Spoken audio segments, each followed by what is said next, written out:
Ang kapangyarihan ay galing sa taong bayan, na taong bayan din na magtatanggal ng kapangyarihan balang araw. Sa Mayo, magkita-kita tayo, doon natin ipahayag ang lakas at puwersa ng Pangulong Duterte. Doon, sa balota. O, hayaan na natin si Enrile magnangawa ng magnangawa.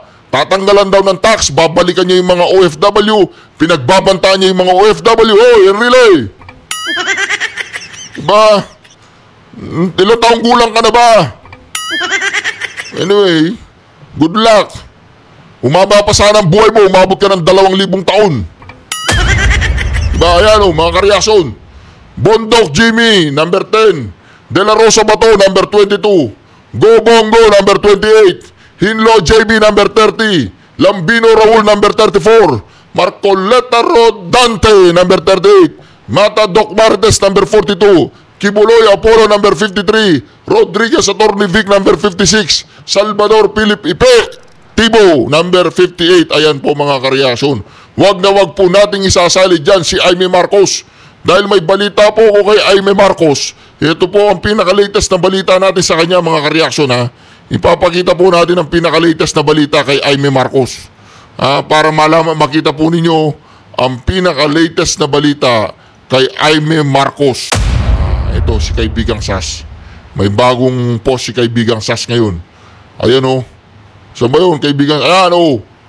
Ayan o. Presidential sister Senator Aimee Marcos withdraws from admin back alyansa para sa bagong Pilipinas day after the arrest of ano ba yan?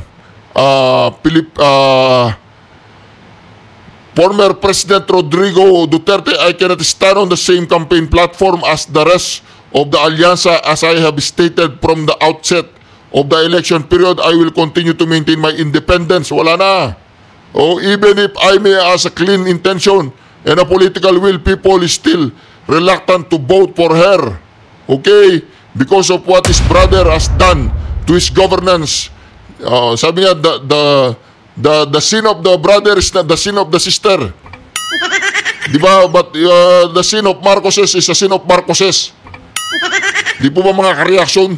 Ngayon, kung umaasa ka pa, Aimee Marcos, na isasama ka namin dito sa tinatawag nating Duterte senatorial candidate, mangarap ka. Alright, Reaction TV Base nagbabalik. Reaction. Napakaganda po ng pag-uusapan natin ngayong mga kareaksyon ha. Yung mga OFW daw parang hihinto muna sa pagpapadala ng remittance sa kanilang mga kamag-anak dito sa Pilipinas. At nagsabi pa lang ang mga OFW para yatang nagulantang na ang Malacanang. Diba ito yung ating tinatawag na cash cow? Ang mga OFW. Alam po ba ninyo kapag nawala ang mga OFW natin, dahig pa natin yung sub-Saharan. Yung tinatawag na sub-Saharan. Kapag nawala po itong mga OFW natin, may tuturing tayong sub-Saharan. Diba, mayroong sub-Saharan guy Diba? Anyway mga kareaksyon, bago natin pag-usapan yan, pakinggan muna natin ang mga pahayag ni Vlogger Claire dito sa nangyayaring nawawala. Ito po, pakinggan po natin si Vlogger Claire. What do you want to tell to Vice President Sara Duterte following her statement that the Philippines is on the way to dumpster? Nawawala na raw po kasi yung pag-asa ng mga Pilipino. Nawawala ang pag-asa ng mga Pilipino. Hindi ba siya yung nawawala sa Pilipinas ngayon? But anyway, siguro... Ang galing no? Hindi ba siya yung nawawala sa... Sana Vlogger Claire, hindi mangyayari sa buhay mo yan ha? Hindi mangyayari sa buhay mo na ang isang kamag-anak mo, pamilya mo o magulang mo ay nailagay sa katulad ng kalalagayan ng Pangulong Duterte at ni VP Sara Duterte at iinsultuhin mo pa. Alalahanin mo, Pilipino din ang Pangulong Duterte at bilang isang Vice President, ama niya yun. At itinapon ang Pangulong Duterte doon sa dahig. Di ba, abogado ka, di ba? Di ba abogado ka? So, ibig sabihin, yung pagka-abogado ng mga abogado dito sa Pilipinas, wala nang saysay.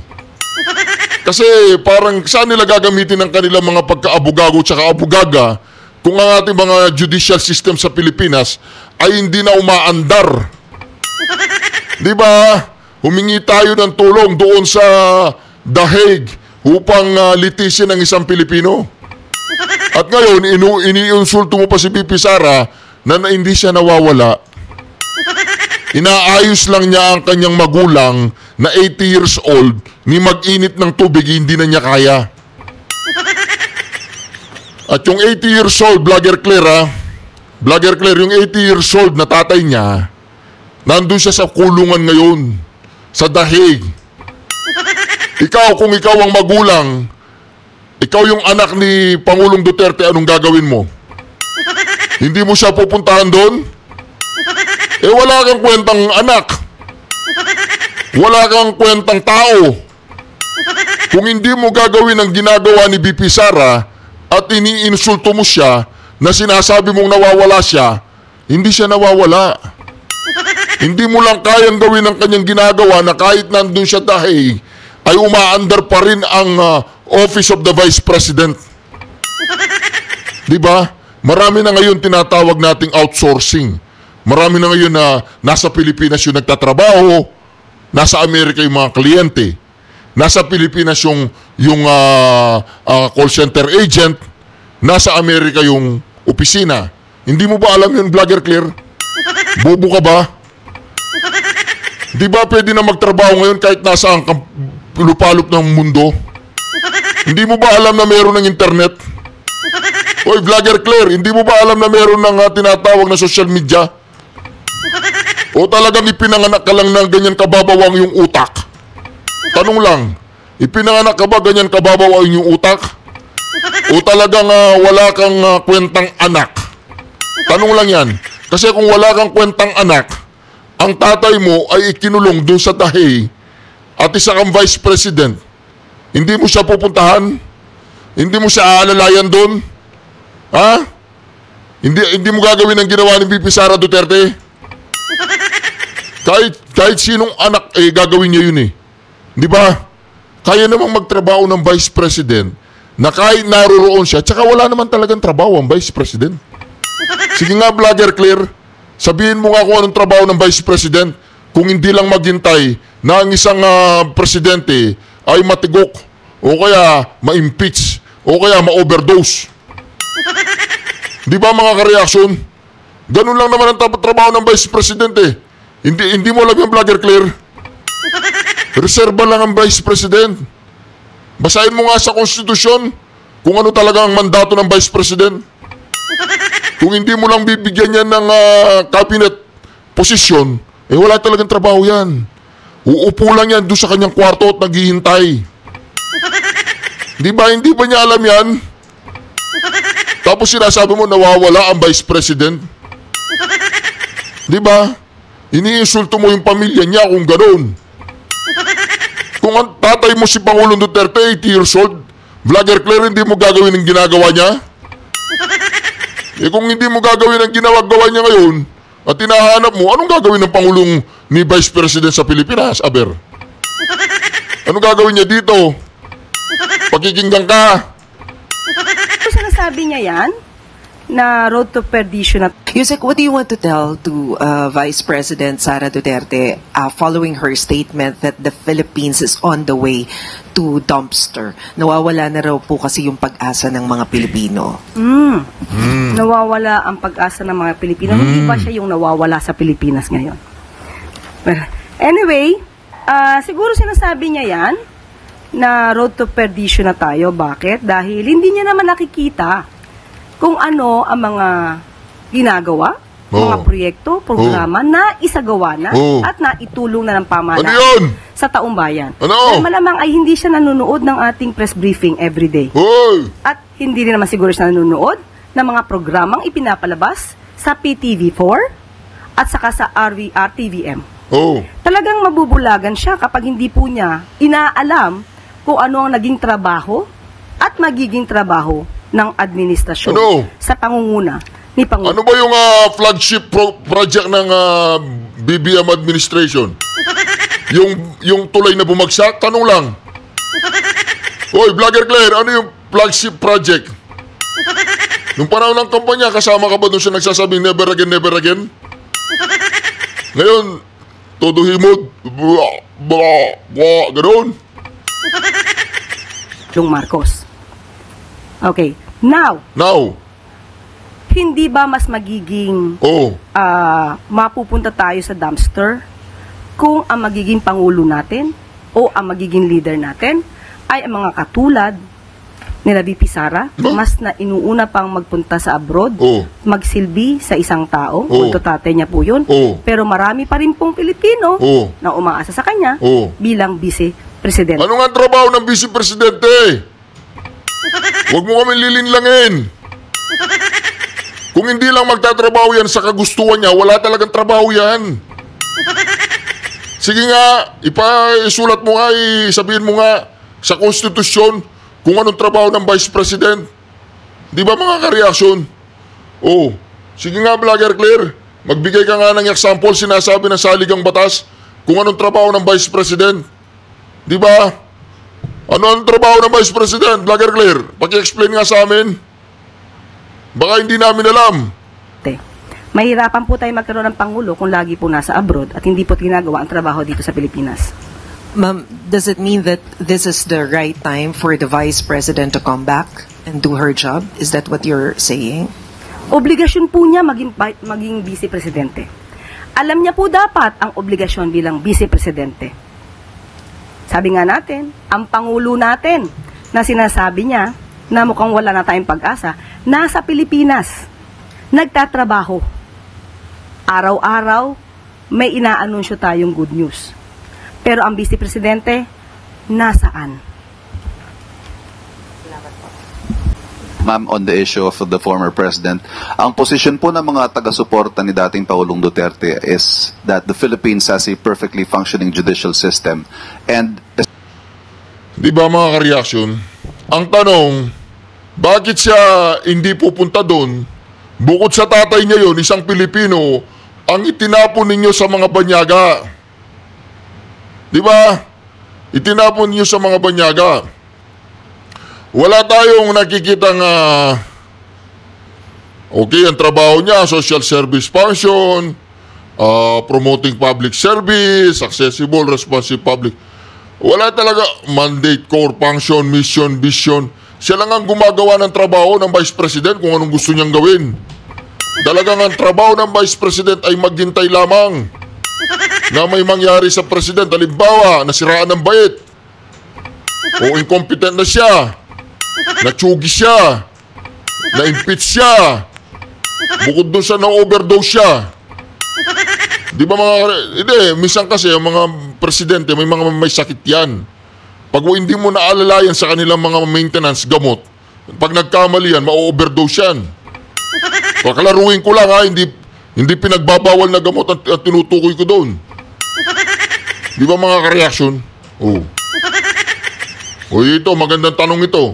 especially under a different administration over which he has no more influence. Kung dati ho, hindi daw ma-prosecute si FPRRD dahil masyadong mataas ang kanyang posisyon at malawak ang kanyang impluensya. Ngayong iba na ho ang administrasyon, bakit hindi na lang daw dito sa termino ni Pangulong Marcos? Although nasagot na po natin ito, ulit-ulit na lang po yung kanilang issue. Unang-una po, sinabi po nga natin na nauna na po kasi nag-imbestiga ang ICC, ang mga prosecutors ng ICC. Hindi pa po nakaupo ang Pangulo, si Pangulong Marcos. Nakapag-decide na po ang prosecutor ng ICC na ituloy ang pag-iimbestiga dahil hindi tumupad ang dating pamahalaan sa kanilang pangako na sila ay magkakaroon na ng tamang pag-iimbestiga.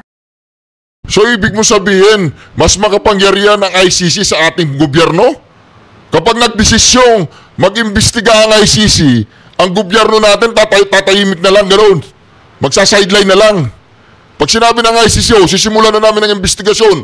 Tumabi na kayo, wag na kayo mag-imbestiga. Ganun ba yung ibig mo sabihin, Vlogger Claire? Ibig sabihin, pag merong nag-imbestiga sa'yo dito, ICC halimbawa o International Judiciary Body, mananahimik na ang ating judicial system? mananahimik na ang gobyerno natin. Hindi, meron na nag-iimbestiga dyan. Yung International Criminal Court. Huwag na tayong kumibo dyan. Oo, nauna na silang mag-imbestiga. Ganun ba yung Vlogger Claire? Para mo na rin sinabi na walang saysay ang ating judicial system dito sa Pilipinas. Di ba? Para mo na rin sinabi na ganun. Di ba hindi naman nakialam yung Supreme Court nung panahong dinadampot si Pangulong Duterte? Wala nakialam doon. Kasi nga, nasa executive power yun. Ano yun? Separation power yun. Ang desisyon ng executive ay di umano sumunod at magbigay galang sa Interpol. Yung mga kumpare nilang mga Interpol. Ipo-prosecute ang dapat na i-prosecute. Oo. At tandaan po natin, Oo. may mga pagkakataon din po si Pangulong Duterte noon, dating Pangulong Duterte, Oo. na mismo ang mga findings ng NBI ay pinakikialaman. Oo. So talagang masasabi nating hindi gumana ang justice system sa kanila. Oo. Sa ibang tao, sa ordinaryong tao, yes, gumagana. Pero sa kanila, ay mukhang hindi. Oo. Bigyan natin ng sample ito. Natatandaan nyo ba nung nagkaroon ng findings ng NBI Oo. kay Colonel Marvin Marcos, Police Superintendent Marvin Marcos? Ang findings ng NBI dito ay multiple murder in relation to the killing of Albuera Mayor Rolando Espinosa Sr. Oo. Ano ang sinabi ni dating Pangulong Duterte? And I quote, "I will not allow these guys to go to prison. Maski na sabihin ng NBI, murder." Oo. Okay, tinuloy niya po ang kanyang salita. Oo. Total, under ko rin yan, referring to NBI. Oo. And after that pronouncement, from multiple murder, Oo. it was downgraded to Oh. homicide. Edi pa imbestiga talaga ninyo ngayon. Nasa kapangyarihan na kayo. Di ba? Ipa-imbestiga ninyo kung ano talaga nangyari. Yung Albuera Mayor, meron daw ano yun, meron daw bakal sa loob ng kulungan. Di ba? Edi pa-imbestiga ninyo. Nililigaw mo ang usapan Ang usapan dito, yung ICC. Ang tanong nung reporter o nung journalist, wala na bang saysay ang ating judicial system dito? Di ba, Vlogger Claire? Nawa, Vlogger Claire, hindi mangyari sa pamilya mo o hindi mangyari sa'yo ang nangyari kay BP Sara Duterte. Na nasa kalagitnaan na ng dilubyo ang kalagayan mo ay iniinsulto ka pa ng mga tao. Sana hindi mangyari sa buhay mo yan, Vlogger Claire. Ha? Sana hindi mangyari sa buhay mo yan. Sabi nga, umiikot ang mundo, Vlogger Claire. Di ba? And after that, despite na mayroong mga batas, may kaso na murder, hindi ba't inalaw pa rin niya si Superintendent Marvin Marcos na makapagtrabaho? Isang sample lang po to, kasi kung marami pa po ako yung bibigay sa inyo mga sample kung ano naganap noon, maubos po ang araw natin ngayon. Panghuli na lang po. In an interview, the ICC spokesperson today said the Philippines' cooperation with the ICC was crucial despite earlier statements from the President of non-cooperation.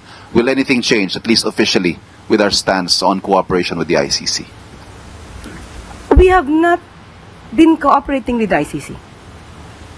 It's clear because the stance of the President regarding the jurisdiction of ICC over the Philippines remains. Salamat po. Thank you. We have Ann Soberano, Bombo Radyo. Yusek, good morning. Naniniwala po ba ang Malacanang na may nag-udyok po sa mga OFWs para makilahok po sa Zero Remittance Week? At may balak po bang investigahan ito ng gobyerno kung sino ang nasa likod ng mga nasabing hakbang?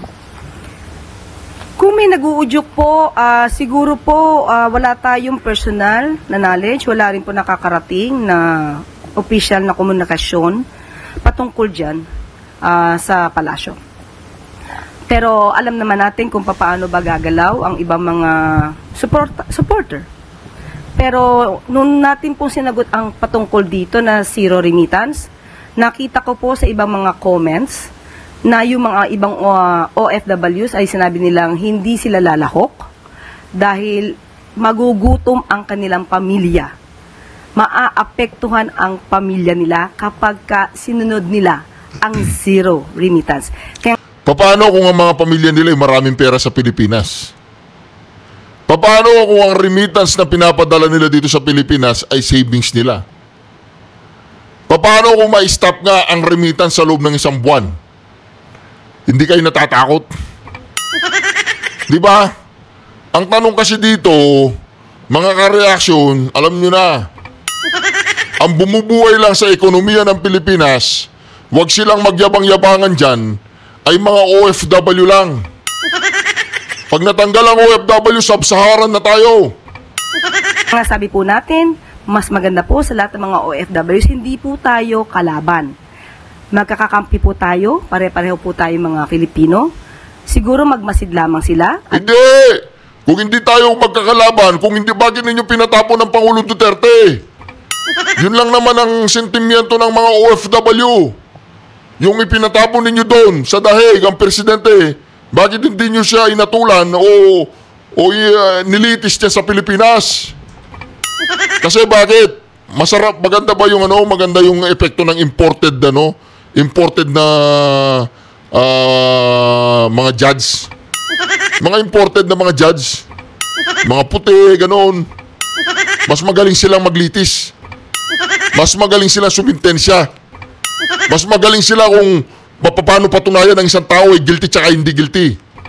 Mas magaling sila sa atin dito. Kasi nga imported, ganon. Kasi nga mga puti, ganon. Made in the Netherlands. Ang batas na ipapataw sa Pangulong Duterte, imported. Ganon, hindi local. O, di ba? Choose pa kayo, ha? Gusto nyo talaga imported. Iwasan na maniwala sa mga fake news dahil kung sila po ay mauudyukan man mga ganitong klaseng panawagan at pagsasagawa ng mga activities laban sa gobyerno, hindi lamang po ang gobyerno ang maapektuhan, kundi mismo ang kanilang pamilya. Oh. Yusek, may nakikita din po ba kayong legal liabilities doon po sa mga nag-uudyok sa mga OFWs? Sa ngayon po, of course, kapag ka po ito'y nag-uudyok, meron po tayong sinasabing mga inciting to sedition. Bakit? Ito po ay gustong sirain ang pagpapatakbo ng administrasyon. Inciting to sedition? Sino-sino mga nag-uudyok dyan? Sino-sino, ilang milyon na nag-uudyok? Kakasuhan mo lahat yun, mga OFW, pauwiin mo yun. Eh sila lang naman ang nagkwento-kwento sa ganyan eh. Dumating lang sa atin yung balita na, hindi ko alam, Croatia yata, yung grupo ng mga taga-Croatia yata yun. Na dumating yung balita na parang gusto na nilang i-stop panandalian yung pagpapadala ng remittance. Tingnan natin kung anong mangyayari sa Pilipinas. Di ba? Para hindi sila pinapakinggan ng gobyerno eh, na hindi sila pabor sa pagpapadala sa Dahig sa ating mahal na Pangulong Rodrigo Roa Duterte. Ito'y makakasira sa ekonomiya ng bansa. Pero as we speak now, wala po tayong nakikita na ating sasampahan ng kaso. Wala pa po tayo sa ganyang sitwasyon. Lastly, Yusek, sakali pong gagawin talaga ito ng mga OFWs at hindi magpapadala ng remittance, may hakbang din po ba ang gobyerno gaya ng pag-alis o pagsuspende sa kanilang mga benepisyo na ibinibigay din ng gobyerno? Thank you. Choice po kasi ng OFW kung sila'y magpapadala ng kanilang remittance o hindi. Wala po tayong hahadlangan kung ano man ang kagustuhan nila. Pero muli, tayo ay mananawagan sa mga OFWs, ang gobyerno po ay hindi nyo po kalaban. Kami po ay kakampi, dapat lamang po na magmatsyag at alamin kung ano ang fake news at ano ang katotohanan. Oh, fake news na naman kayo dyan. Anong fake news at saka anong katotohanan dyan? O di ba, sabi nga ni Bongbong Marcos, di ba? Yung mga lumusob doon sa KOJC, walang mga baril. Sinong fake news ngayon? Di ba sabi niya, walang mga baril, walang dalang baril. Di ba? Pero nakita mo si Torre doon, full battle gear. lahat ng mga police full battle gear. Pero sinabi ni Bongbong Marcos, si Marcos Jr., anong sabi ni Marcos Jr.? Walang dalang baril. O sino yung fake news ngayon? Tsaka sinong nagsabi na meron siyang libu-libong trolls? Sino? Si Marcos Jr. Sinabi niya meron siyang libu-libong trolls. Kaya siya nanalong presidente, nag-hire siya ng libu-libong trolls. Sinong may mga libu-libong trolls? Nahayagang sinabi ni Marcos Jr. Di ba siya mismo nagsabi noon? Tapos naghahanap kayo ng mga fake news? Kausapin mo si Marcos Jr. kung sino ang fake news. O, di ba? Sino yung fake news? Siya yung kausapin mo. Tapos sasabihin niya, hindi siya magkikipag-cooperate sa ICC. Di ba? Uuliin nila ang ICC pag nagpunta sila sa Pilipinas. Sabi ni Ramula, hindi nga sila nagkipag-cooperate sa ICC. Kunyari, dumaan sa Interpol. So, hindi nila tinanong ang Interpol kung saan nila dadaling yung tao. Di ba mga ka-reaction? Kung fake news lang ang pag-uusapan, Vlogger Clear, kausapin mo muna yung si Marcos Jr. Di ba? Tsaka yung marami dyan na sa mainstream media na sinasabi nila na meron silang reliable sources. Di ba? Yung Channel 7, meron siyang reliable source na ang Pangulong Duterte ay nag-apply ng asylum sa China. Nagsalita mismo ang China na walang application na dumating sa kanila. Tapos sinasabi pa ni Vlogger Claire, yun daw mga 6 na pulis binantayan ng Pangulong Duterte na sinigurado na sumakay siya sa eroplano. Di ba? Sinong fake news ngayon? Nasaan yung 20 pesos na bigas? Di ba? Nasaan yung mahigit 5,000 ba o 500 na flood control? 5,000? Bakit bumaha? Hindi ba fake news yun? Di ba mga ka-reaction? Kasi hindi sila umuubra sa mga vlogger. Vlogger pa lang yan ha. Ang tawag ba nila sa mga vlogger, mga fake news. Nagre-react lang tayo sa mga balita ng mga mainstream media, fake news kami. Di ba? Ngayon, anong fake news ang pinagsasabi nyo dyan? Walang balita na opinion o kaya reaksyon, hindi balita ang tawag doon. Opinion nga eh. Paano magiging balita? Paano magiging news ang isang opinion? Ang news, halimbawa, merong pinasukan yung isang bangko o tinangayang, balita yun. Balita yun, hindi opinion yun. Hindi reaksyon yun, balita yun. Totoong nangyari yung balita, ang reaksyon ganito yun. Sinabi ninyo, yung halimbawa lang to, sinabi ninyo na ang nakuha doon sa bangko ay 100 billion. Fake news yun. Totoo yung balita na may pumasok doon sa bangko. Pero yung 100 billion, fake news yun. Dahil walang 100 billion sa bangko na yun. Paano magkakaroon ng 100 billion sa bangko na yun? Blood bank yun eh. Ang pinasok nila, blood bank. Di ba? Ganun yun. Oh. Di ba naintindihan mo yung fake news, Vlogger Claire? Tumingin ka nga sa salamin, sabihin mo sa sarili mo, fake news ba ako, kamo? Ikaw, Vlogger Claire, tumingin ka sa salamin. Friendly advice lang, tanungin mo yung salamin. Mirror, mirror on the wall. Who is the most fake news of them all? O magsasalita yun. Di ba? Sabi ng mirror, sino ba nakikita mo ngayon?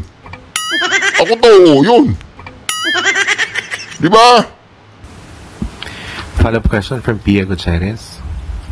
I would just like to follow up yung economic implications nitong zero remittance protest ng mga OFW. Meron po bang pag-aaral na ang gobyerno kung magkano ang mawawala sa ekonomiya ng bansa, and if ever kung meron tayong mga contingency measures? As of the moment, hindi po pa kasi ito pinag-iisipan ng gobyerno. Ang alam po kasi natin, ang OFW ay magkakaroon sila ng sariling pagdidesisyon. Hindi po natin iniisip na madadala sila ng mga ganitong panawagan. Considering nga po na yung pamilya mismo nila maapektuhan. Kagaya ng aking sinabi, yung mga comments, mas marami pong nagsasabi na hindi sila lalahok sa ganitong panawagan dahil ayaw nila mismo ang kanilang pamilya ang maghirap at magdusa sa mga issue ng politika. Gilbert Perdes.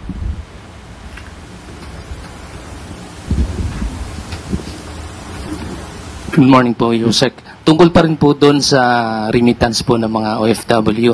Nagpaalala po si Chief Presidential Legal Counsel Juan Ponce Enrile po sa mga OFW na hindi raw sila nagbabayad o pinagbabayad ng income tax at syempre yung kasama nandun yung travel tax, airport fees at yung documentary stamp tax. At ayon po kay Enrile, Alam nyo, sinusumbat po nila yung tax na yun, Di ba walang double taxation? Kasi halimbawa, na-tax na yung isang Pilipino sa ibang bansa, kailangan pa rin siyang i-tax dito sa ating bayan? Hindi, tanong lang yan, tanong lang. sa bawat action na po ay may katapat na reaksyon or counter-action po ng gobyerno. Possible ho ba na nakikita po ba natin yung possibility na humantong po doon sa pagkakatanggal o pagkakasuspinde ng tax privileges po ng ating mga OFW yung hakbang na yan? Pinapaalalahan na lang po sila na ni Presidential Chief Legal Counsel na ang gobyerno po ay tumutulong sa OFWs, hindi po kinakalaban ang OFWs.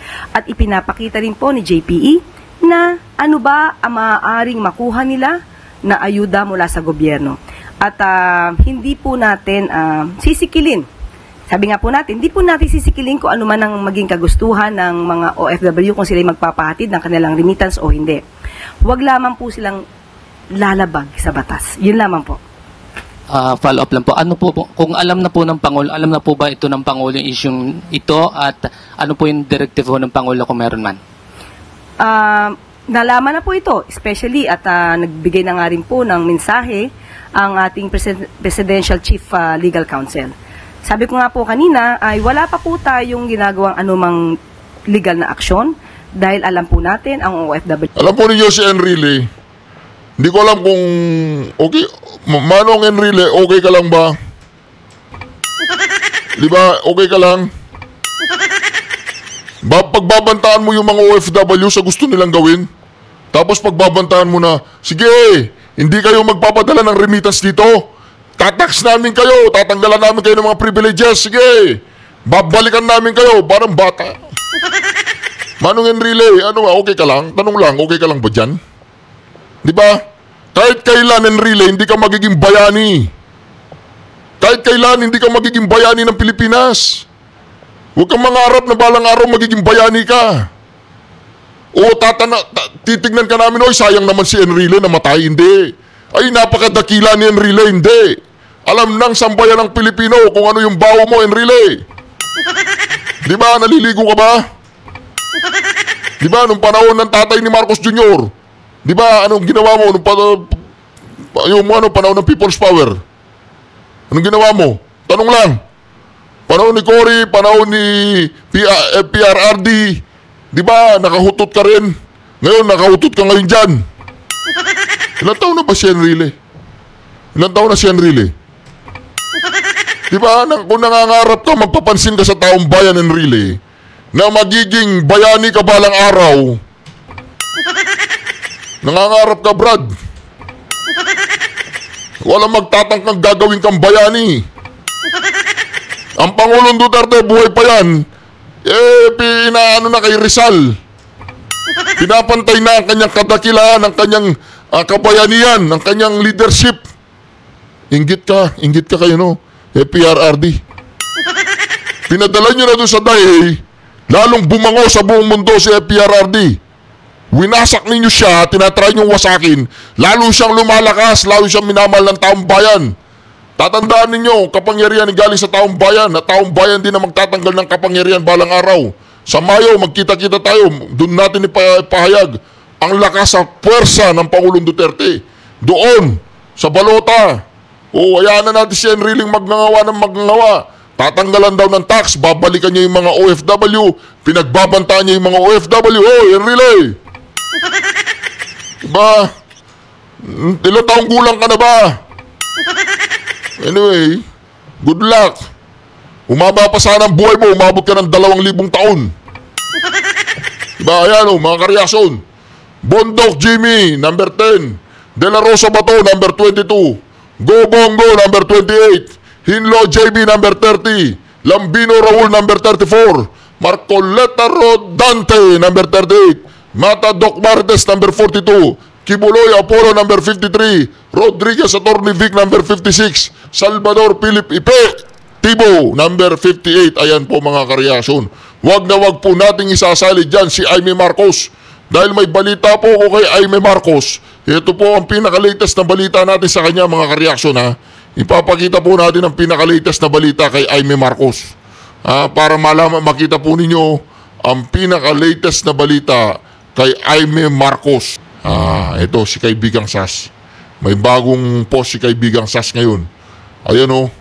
Saan ba yun, Kaibigang? Ayan o. Ayan o. Presidential sister Senator Aimee Marcos withdraws from admin back alyansa para sa bagong Pilipinas day after the arrest of ano ba yan? Former President Rodrigo Duterte. I cannot stand on the same campaign platform as the rest of the alyansa, as I have stated from the outset of the election period. I will continue to maintain my independence. Wala na. Even if Aimee has a clean intention and a political will, people is still reluctant to vote for her. Okay? Because of what his brother has done to his governance. Sabi niya, the sin of the brother is not the sin of the sister. Diba? But the sin of Marcoses is the sin of Marcoses. Di po ba mga kareaksyon? Ngayon, kung umaasa ka pa, Aimee Marcos, na isasama ka namin dito sa tinatawag nating Duterte senatorial candidate, mangarap ka. Anyway mga kareaksyon, maraming salamat muli sa pagsama niyo sa ating napakaganda reaction video. Huwag po ninyong kalimutan mag-subscribe, like at i-share ang bawat video natin. Share po natin ang bawat video natin. Shukran, God bless you all. Duterte, Duterte, Duterte, Duterte, Duterte, Duterte.